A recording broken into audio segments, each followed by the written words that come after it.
Hello, everyone, and thank you for stopping by. This is Eric Allen, founder of Planiversity. Today, I'm going to show you how to use Planiversity's travel planning feature in less than 10 minutes. All right, so from here on the landing page, let's go ahead and sign in.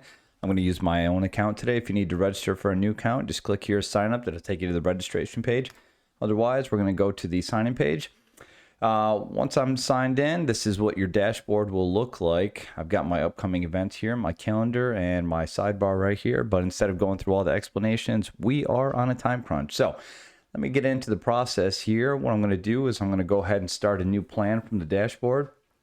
Now, the service is designed to walk users through step by step. So what we want to do is literally just follow what the service is asking you to do. So today I'm going to say, hey, I'm flying to Paris, but I also want to have a stopover in London along the way. So what I'm going to do is I'm going to say I'm traveling by plane. Once I get here, this is my itinerary page. If I want to change this for any reason, I'll just go over here and swap over and say, oh, I meant to select vehicle. Boom, I can swap up right there and jump over to that page. Otherwise, I'm just going to say I'm on the itinerary page. Multi-city, that's what I said I wanted to do. And let's just say I'm going to fly from closest airport to me is the Philadelphia. So I'm going to put in Philadelphia International Airport. I said I wanted to fly to Paris. So I'm going to put in Paris, Charles de Gaulle. Boom, there it is right there. The service confirms that's what I'm looking for by drawing a route here. So I'll pan out a little bit so you can see.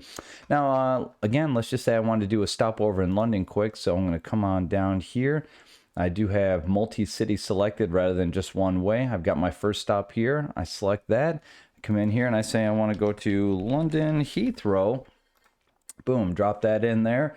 Now you can see the service adjusted off of that. So I fly out of Philadelphia. You can see that. Come over here, London. Final stop is right there in Paris. Okay, come on down.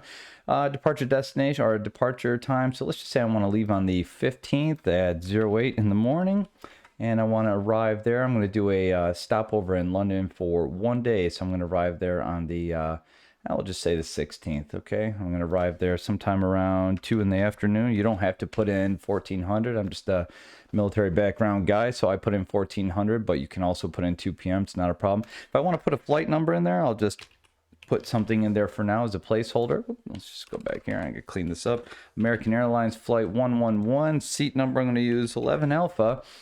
Date of return, let's just say I plan on coming back sometime around, we'll just say the 25th. Okay, I'm going to leave there at 11:15 a.m.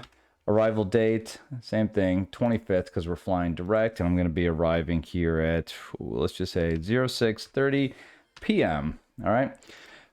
Again, coming on down, flight number. I don't have to put something in there, but I definitely will just to show you. And then we're going to say that we're sitting in seat 12B this time.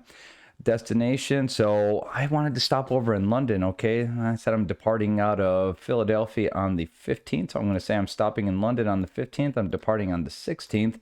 My flight number is American Airlines 222 this time. My seat number is going to be 15 Charlie. Come on down. If I want to add hotel details or rental car details, I definitely can. If I don't want to add those information, I don't have to, but you can see the service easily walks you through it. All right, we're 3 minutes 30 seconds in. Again, add a hotel stay if you want, add a rental car if you want. So, and you can add multiple stops. So if I wanted to stop over in Iceland on the way, then I could easily just put in Philadelphia to Reykjavik, London, Paris, and the service would draw that route out for me just to confirm. Now, let's just say I want to get a rental car. Okay, I'm going to say I'm renting a car from 6th. I'm going to be picking that up on the 16th in Paris, and I'm going to be dropping it off on the 25th. I could select this box right here if I wanted to use the dates above. Otherwise, I just put them in manually. I'm going to say 6th is located at the airport, and I'm going to be doing some driving. So now I want to add a driving portion. Okay, I could do a train portion, but let's just say I'm going to do a driving portion. Now, the service knows I'm going to Charles de Gaulle, but now I want to go to Paris City Center. So let's just say Paris right there. Look at that, Paris, France. So now I come up here. I minimize this box. I scroll out just to verify that the service has got everything correct. And let's see if it does. Okay, so let's backtrack here. I'll pan out just a little bit more. So we're departing out of Philadelphia. We got a stopover in London for 1 day. Then we're going to Paris. And once we get to Paris, well, we're trying to drive from the airport into the city. And you can see exactly what it's giving you. So the system is confirming your route. Okay. Moving on down, once you've got this created, just go ahead and select create trip. If you want to wipe that form, you absolutely can. And now we come in here to the create schedule. This is very straightforward. Let's just say I'm having coffee with Renee.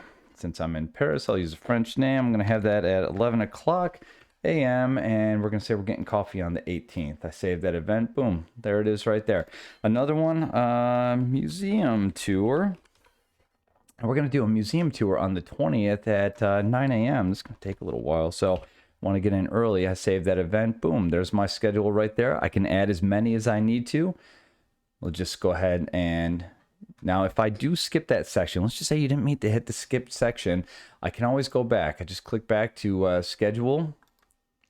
And if you find that it's just not working, which for some reason right now it's not, we'll go ahead and we'll select Planiversity. We'll come down here. We see the service automatically saved our plan.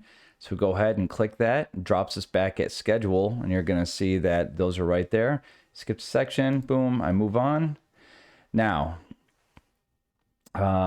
this is my notes section. So let's just say, okay, don't forget to buy flowers for Sarah.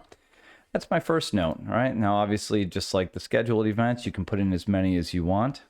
And with the scheduled events, if you do link everything to Google Calendar from your dashboard, once you finish up and export the process or export the packet, you're going to have those events emailed to you so you can add them to Google Calendar.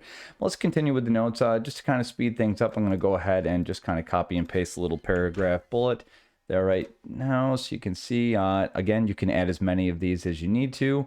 You still have the map running in the background and everything's looking good. Let's just say I just want to put those 2 notes in there. Finish next step. So now we get to the filters section. So the filter section is the bread and butter of this. Now I can see that I wanted to go to Paris. I selected miles from the dashboard. I can select the metric system if I want this to read in kilometers, but today I want it to read in miles. So let's just say I want to know about facilities all within a 1 mile radius from the center of Paris. Okay, so I select that mile. The system comes back. It draws a mile circle around your destination. And now I want to go into facilities and I want to know where the police stations are, the hospitals are, maybe even COVID testing stations. Okay, I select all those. The system drops, or the service drops all these. And if I want to go in and I want to confirm this, I just click on them and it'll read what those are. Okay, so I said I want to know hospitals, I want to know police stations. If I want to kind of jump around and see, well, good. Now I know where all these are. Again, you have so many to choose from. Metro stations, parks, ATMs, libraries, subway stations, all there. And the system will drop all that for you, okay? So that's basically what I wanted to know is where the critical resources are within a close proximity to my hotel. So I can even see there's, you know, if I'm staying in the center of Paris, there's a few police stations, few hospitals right next door. Weather, I just select weather right there. It'll give me the weather to my destination. If I want embassy, I come down here and select embassy. There's number. Now let's just say I'm just trying to show you how the service works. So let's just select the ambassador to Egypt or the Mexican consulate. I'll undo that. Come down here. Directions are because I selected driving portion in the beginning. So if I say, hey, I want to know a few different ways to get there, I can jump back and forth between these two. Whatever I end up on is what it's going to give me directions to. And then of course subway map, if I want that to Paris, I just select that. I can see it's giving me a subway line right down there. I've got all my filters set up. I just save, move on to the next portion, which is the document section. Okay, I'm going to go ahead and pause the service quick so you don't have to see me upload all these documents. Okay, now what I did was I went ahead and uploaded a bunch of documents. I just paused the video quick so you didn't have to kind of walk through that process with me, but it's pretty straightforward. You click on this or you click on the upload. You upload copies of your passports, of your driver's license, copies of your itineraries if you have them, and additional documentation. Very straightforward. I have a business account, so that means I can upload as many copies as I want. Once I have everything completed right here, I just select Save and Next. Now for the business account, that's what this is tied into. If I had employees that I actually put in there, I would go ahead and add the employee right there, and that would send this packet or this trip to that employee, and it would link it to him. So let's just say this Randy Schuyler, that's his. I'm going to go ahead and, I'm the secretary. I'm building the route for him or the packet. I select him. I proceed. And now I'm at the final step of the process, which is add a trip name. So I come here and I say, this is Randy's trip to Paris. I've got the name in here. Now I can go direct to proceed to PDF, but what we do is we give you some State Department warnings ahead of time. So you come in here right before you export, you can kind of take a look through if you want to know what the State Department's advisories on France are. That'll provide all that to you right here. And if you need government sources or state source websites, of course, you'll find that information here as well. And then we do have that information at a different location as well. So right here, I can go ahead and proceed direct to the PDF, or if I want to review and edit my export, I can just select this, kind of scroll down through. If I see that the notes are not exactly the way I want, or maybe I don't want to include this flowers for Sarah, I'll go ahead and delete that. Okay, right there.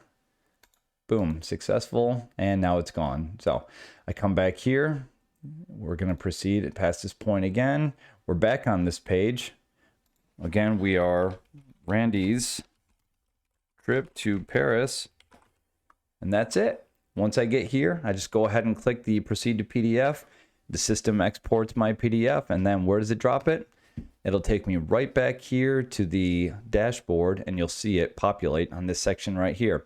Now, if I had a trip plan that I started and never finished, this is how it's going to look right here. So because I didn't export that packet that I was just working on, it shows as an incomplete trip plan. But you can see the dates confirmed from April 15th. I was planning on going to Paris.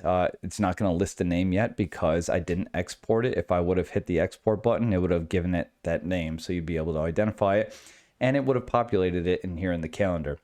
But if I didn't, and I go ahead and say, okay, I'm ready to get back to this one and finish it up, I just select that, and it's just going to drop me right back into the process. If I want to just skip and jump straight to export, I'll do that.